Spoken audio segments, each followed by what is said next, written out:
Hello' ছাত্ৰ-ছাত্ৰীসকল, তোমালোকক সকলোকে শেখ মোছাদ্দেক ইনফৰমেশ্যনলৈ স্বাগতম জনাইছোঁ। আজি তোমাক সকলোকে ছেবাৰ আণ্ডাৰত হোৱা হায়াৰ ছেকেণ্ডাৰী ৰিজাল্ট কেতিয়া দিব সেই বিষয়ে আলোচনা কৰিম।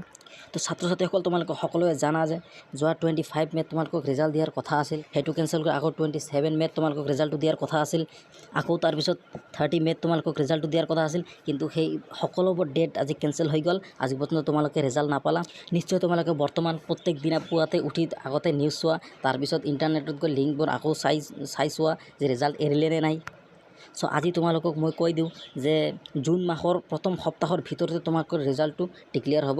মুখ্যমন্ত্ৰীয়েও কৈ দিছে যে ৰিজাল্টৰ কাৰণে ইমান ফ'ৰ্চ কৰিব নালাগে, কাৰণ ইমান ফ'ৰ্চত সেৱাই হয়তো ৰিজাল্ট উল্টা পাল্টাকৈ দিব পাৰে। সেইকাৰণে তোমালোকে সকলোৱে ধৈৰ্য ধৰি থাকা, ধীৰে সুস্থিৰে তোমালোকক ৰিজাল্টটো দি দিব আৰু তোমালোকে একেবাৰে শুদ্ধ ৰিজাল্টটো তোমালোকে পাই যাবা।